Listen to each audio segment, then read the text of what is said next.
mencabut semua hak hidup kita sebagai manusia ciptaan Tuhan yang Maha Kuasa. Kita ketahui bersama bahwa falsafah kita adalah Pancasila, dan guidance kita dari Pancasila adalah Undang-Undang Dasar 45 yang sudah kita ketahui bersama, sudah diamandemen sebanyak 4 kali sampai terakhir tahun 2002. Dan ternyata itu menjadi karpet merah terbentuknya semua undang-undang import. Ya, sehingga seperti kita lihat sekarang, kita digiring menuju kepada satu titik terakhir di mana saya mendapatkan bahwa undang-undang ini adalah undang-undang hukum rimba. Ya, yang mengikuti konsep homo homini lupus.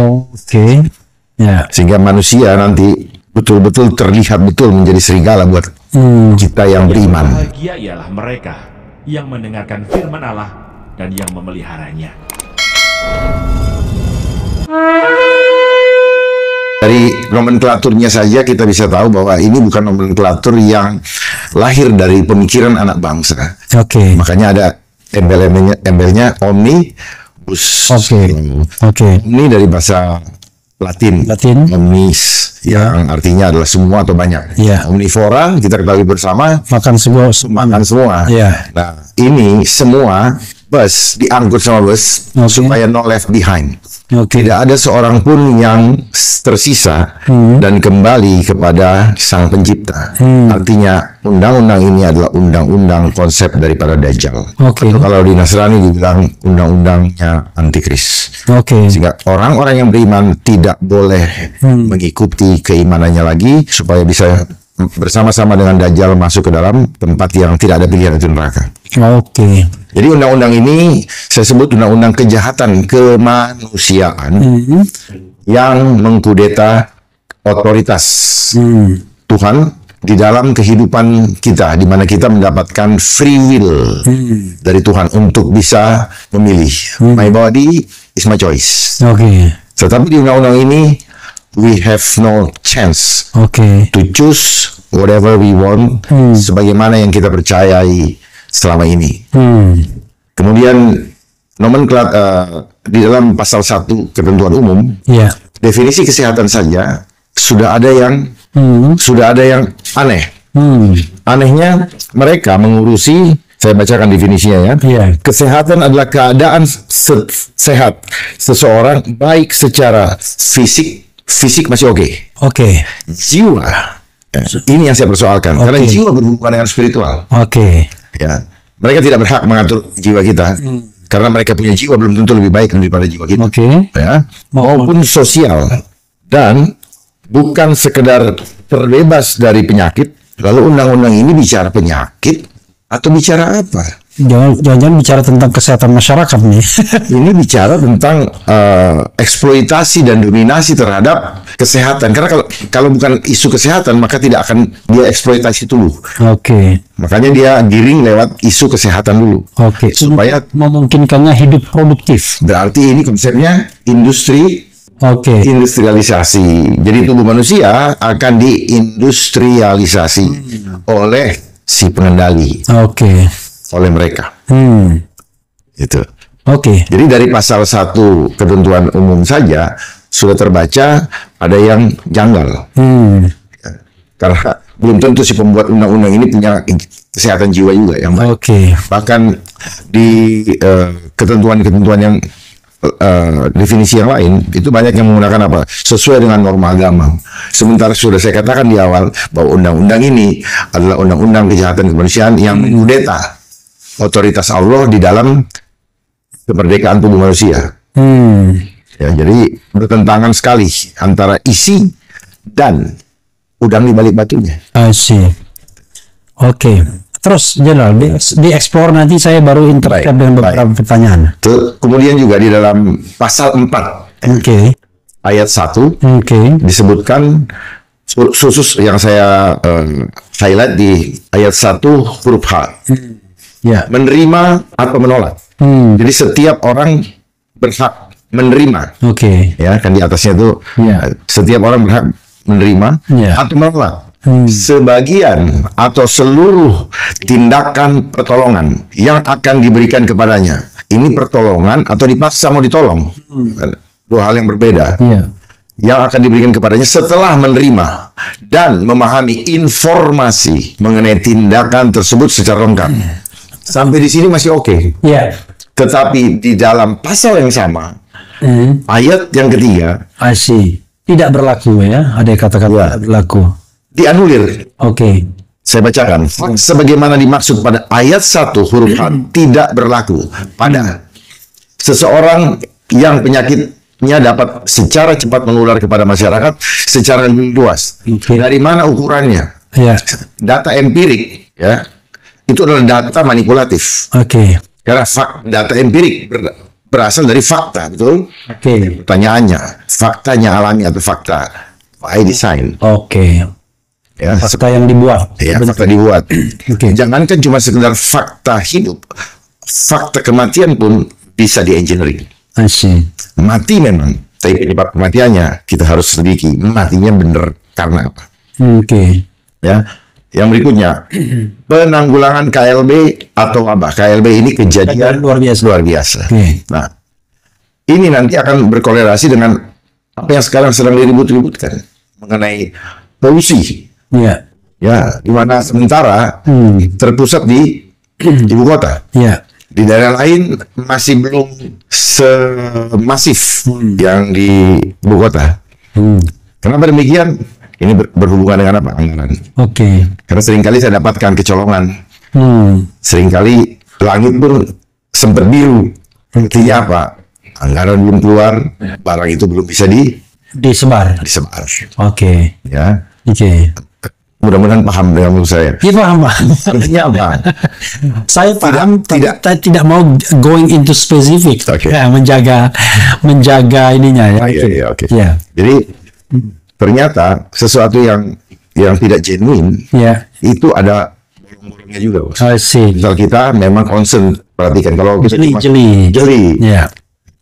Dan sekarang mereka merubah cara penyebaran yang selama ini kita lihat suka menggunakan pesawat. Sekarang helikopter. Memang tinggi. Nah, seperti yang abang semprot tadi itu. Modelnya mereka begitu sekarang. Ceprot sini. Dan itu saya abadikan. Walaupun tidak terlalu jelas karena itu. Yang berikutnya. Atau wabah. Kalau wabah ini nanti juga tergantung dari pengumuman yang akan dimainkan oleh WHO. Kenapa? Karena undang-undang ini sendiri, Pak, adalah hasil daripada pandemi treaty. Yang dikeluarkan WHO, yang ditandatangani di Davos, Swiss. Dan negara kita sudah menandatanganinya.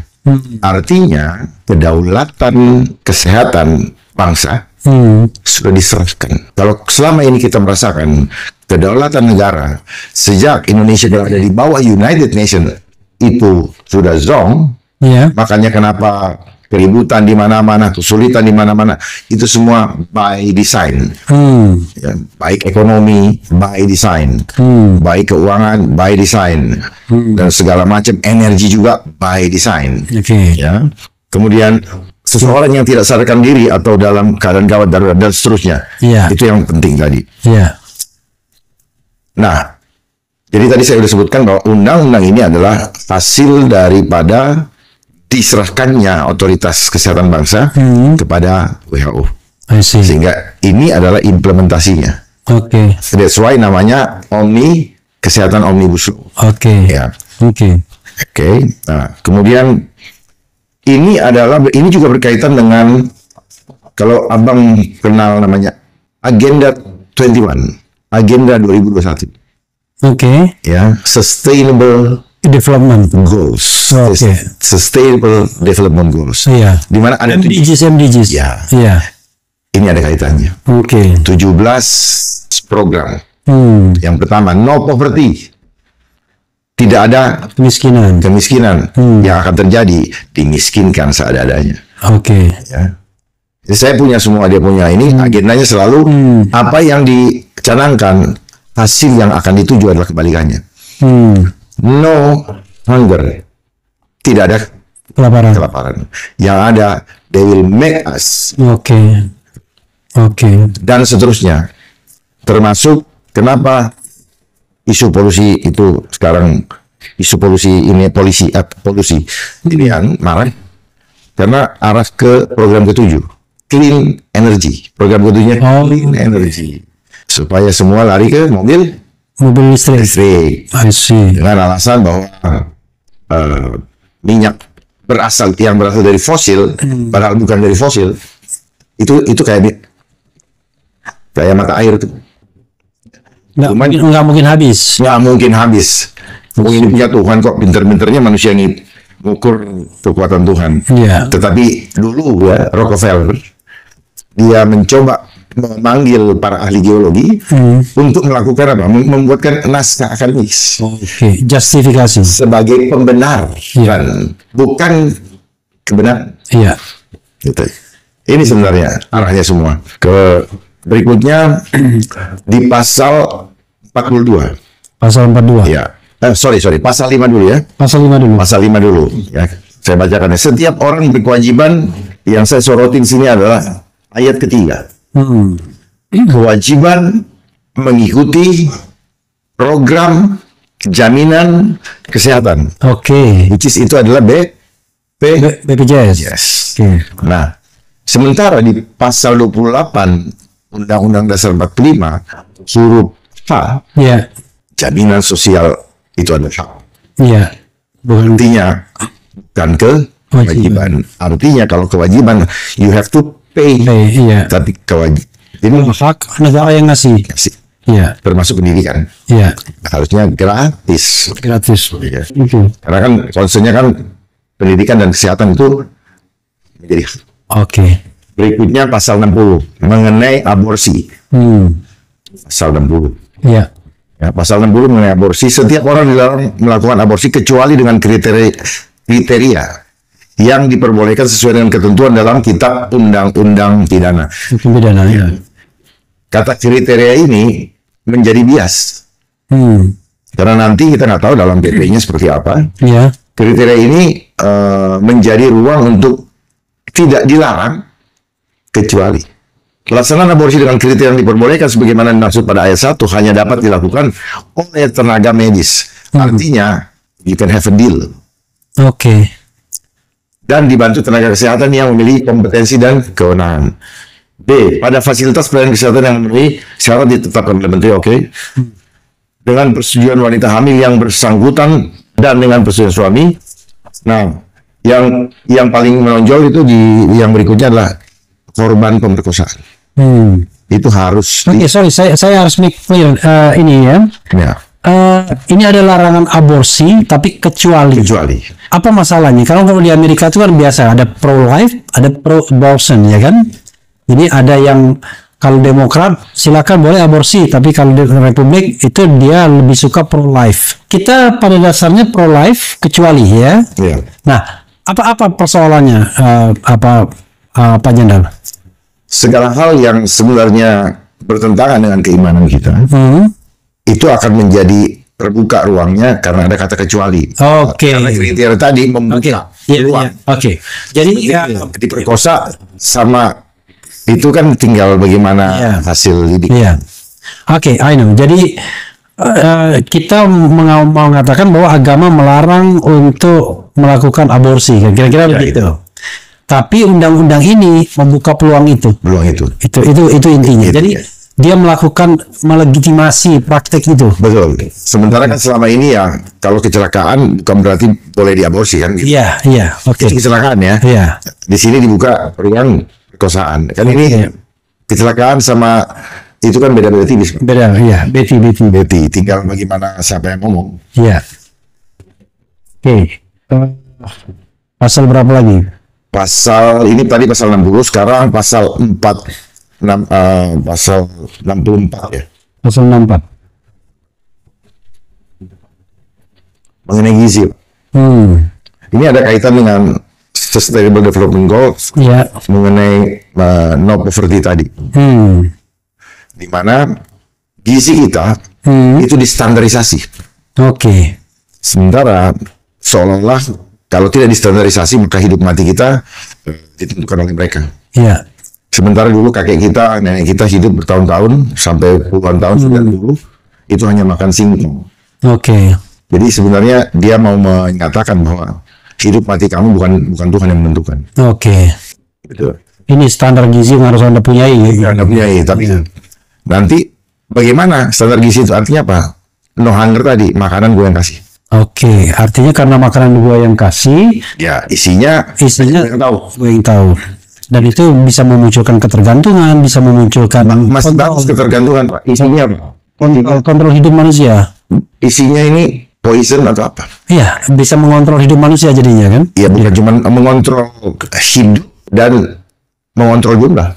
Oh sih, iya. Tapi kalau dia mau entah ini, dia udah bisa. Very easy. Oke. Dan makanya dia menggunakan undang-undang kesehatan ini karena apa? Dia mau intervensi tubuh kita dan you tidak punya hak berjalan dengan iman. Contoh yang paling gampang, seorang muslim dilarang untuk memakan daging haram. Iya. Betul ya Bang ya? Babi misalnya. Iya.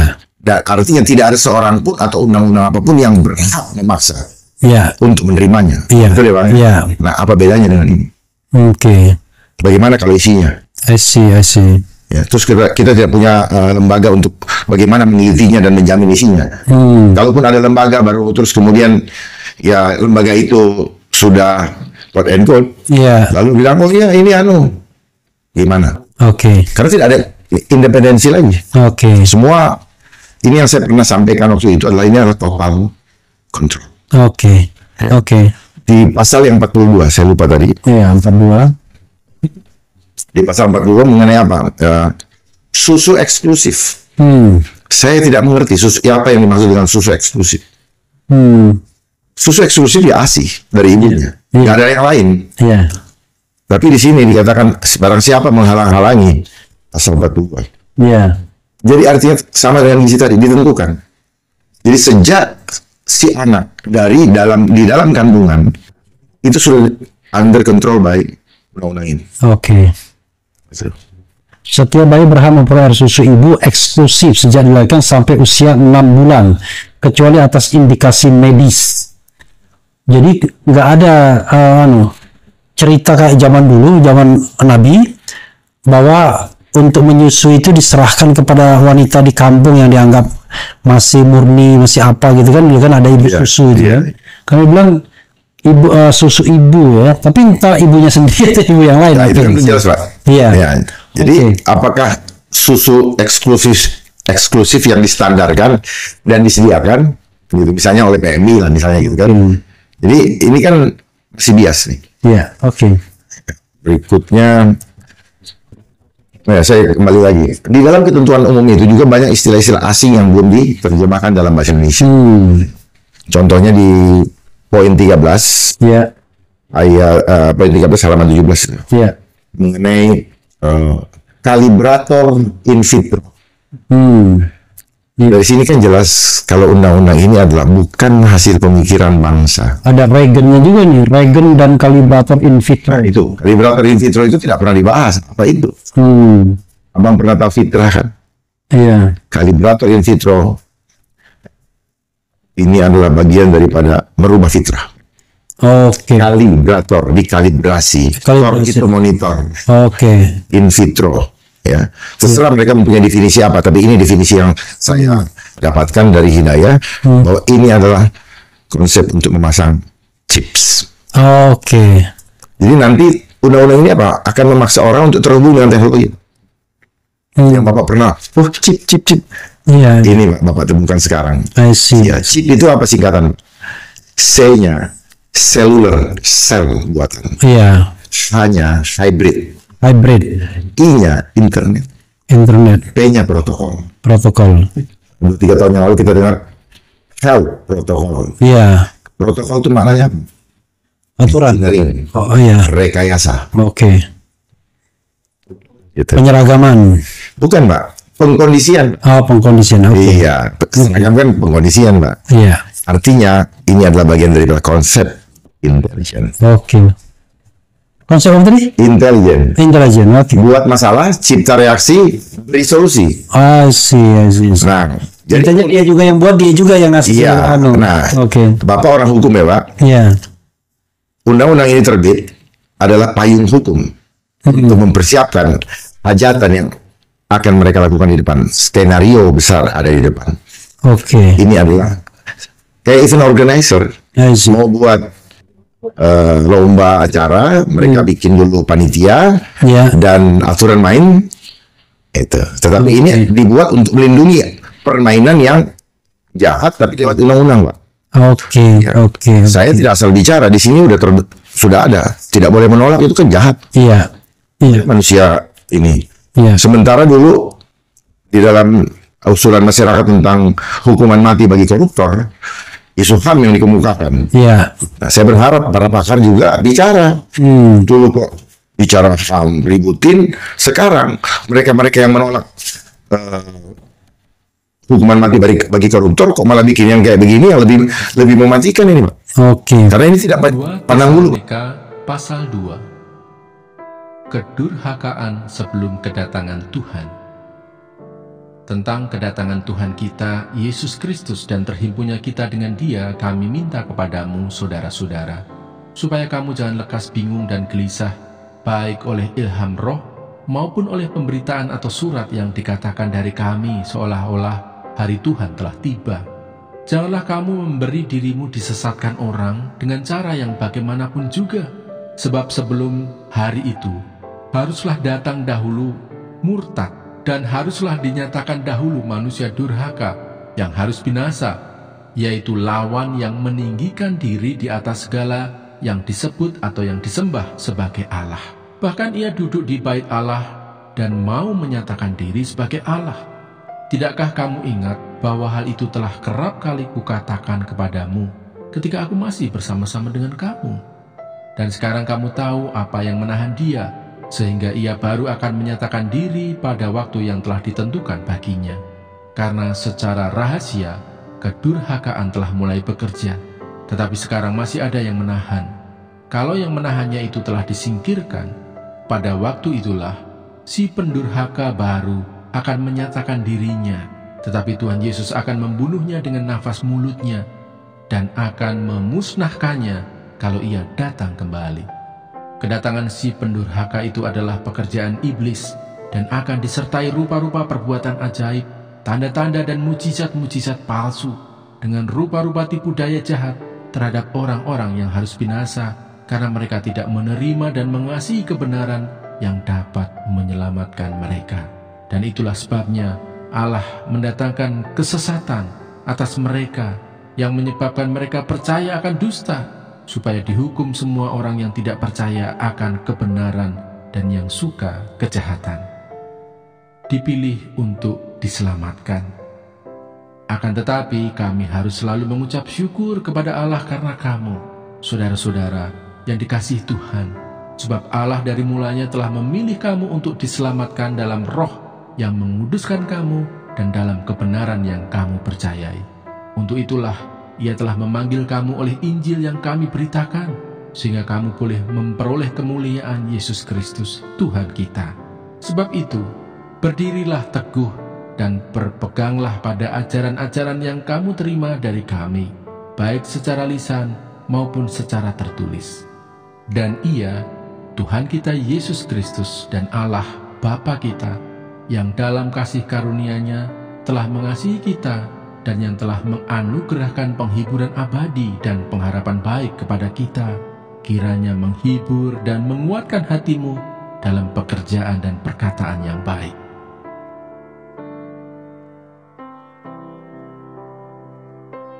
Dua Tesalonika pasal 3. Berdoa dan bekerja. Selanjutnya, saudara-saudara, berdoalah untuk kami, supaya firman Tuhan beroleh kemajuan dan dimuliakan, sama seperti yang telah terjadi di antara kamu, dan supaya kami terlepas dari para pengacau dan orang-orang jahat, sebab bukan semua orang beroleh iman. Tetapi Tuhan adalah setia. Ia akan menguatkan hatimu dan memelihara kamu terhadap yang jahat. Dan kami percaya dalam Tuhan, bahwa apa yang kami pesankan kepadamu, kamu lakukan dan akan kamu lakukan. Kiranya Tuhan tetap menunjukkan hatimu kepada kasih Allah dan kepada ketabahan Kristus. Tetapi kami berpesan kepadamu, saudara-saudara, dalam nama Tuhan Yesus Kristus, supaya kamu menjauhkan diri dari setiap saudara yang tidak melakukan pekerjaannya dan yang tidak menurut ajaran yang telah kamu terima dari kami. Sebab kamu sendiri tahu bagaimana kamu harus mengikuti teladan kami, karena kami tidak lalai bekerja di antara kamu dan tidak makan roti orang dengan percuma, tetapi kami berusaha dan berjerih payah siang malam, supaya jangan menjadi beban bagi siapapun di antara kamu. Bukan karena kami tidak berhak untuk itu, melainkan karena kami mau menjadikan diri kami teladan bagi kamu, supaya kamu ikuti. Sebab juga waktu kami berada di antara kamu, kami memberi peringatan ini kepada kamu: jika seorang tidak mau bekerja, janganlah ia makan. Kami katakan ini karena kami dengar bahwa ada orang yang tidak tertib hidupnya dan tidak bekerja, melainkan sibuk dengan hal-hal yang tidak berguna. Orang-orang yang demikian kami peringati dan nasihati dalam Tuhan Yesus Kristus, supaya mereka tetap tenang melakukan pekerjaannya, dan dengan demikian makan makanannya sendiri. Dan kamu, saudara-saudara, janganlah jemu-jemu berbuat apa yang baik. Jika ada orang yang tidak mau mendengarkan apa yang kami katakan dalam surat ini, tandailah dia dan jangan bergaul dengan dia, supaya ia menjadi malu. Tetapi janganlah anggap dia sebagai musuh, tetapi tegurlah dia sebagai seorang saudara. Salam. Dan ia, Tuhan damai sejahtera, kiranya mengaruniakan damai sejahteranya terus-menerus dalam segala hal kepada kamu. Tuhan menyertai kamu sekalian. Salam daripadaku, Paulus. Salam ini kutulis dengan tanganku sendiri. Inilah tanda dalam setiap surat. Beginilah tulisanku. Kasih karunia Yesus Kristus Tuhan kita menyertai kamu sekalian. Yang berbahagia ialah mereka yang mendengarkan firman Allah dan yang memeliharanya.